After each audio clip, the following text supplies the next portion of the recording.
May bayad nga ba ang pag-tap ng wire sa linya ng Meralco? Yes po, mayroon. Bago ako mag-umpisa, magsa-shoutout muna ako sa aking mga solid supporters kay Heidi Cabato. Shoutout sa iyo, idol. At ang pangalawang shoutout ko ay kay Renilyn Lavinia Minyosa. Shoutout sa iyo, idol.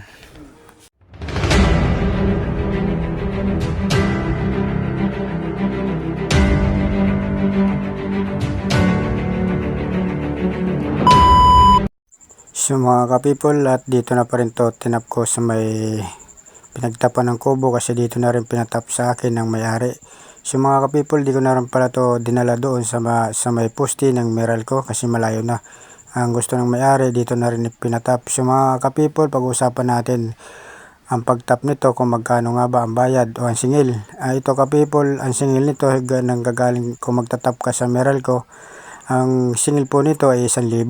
Depende na po yan sa haba ng wire na gagamitin mo rito sa pagtap dito sa Meralco. Ito pala ka-people na pinagdapan ko ay number 6 ito na nanggagaling sa Meralco. At ang ginamit ko namang wire dito na pagtap na nilinya ko dun sa may bahay ay number 8.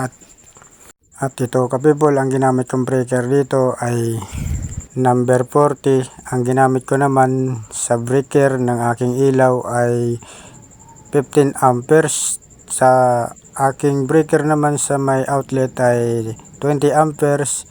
So mga ka-people, ay meron pa akong inabang doon sa isang secret breaker na once na mag-close yung wire ay pwede siya mag on off doon sa may breaker at hindi maepektuhan doon sa may loob ng bahay. Kasi una-una mag-o-off yung breaker dito sa labas na ginamit ko pag-tap dito sa amin ng Meralco sa may wire. So mga ka-people, ito ay ingat-ingat po tayo sa pag-wiring, lalo-lalo na ay nanggagaling to sa Meralco dahil napakataas na po ang voltahe nito. Dahil once na nagkamali ka lang dito ay pwede ka malagutan ng hininga sa isang idlap lang. Kaya sa pag-wiring po ay kailangan po natin mag-ingat mga ka-people, dahil ang kuryente ay wala yan sinasanto. Kung magaling ka pa man sa electrician, kapag kuryente ang hinaharap mo, hindi ka sasantuin yan. Sa isang idlap lang, pwede ka mayapa dahil sa kuryente. So mga ka-people, katulad yung electrician, ingat-ingat po tayo, lalo-lalo na sa mga nagtatap na galing sa min.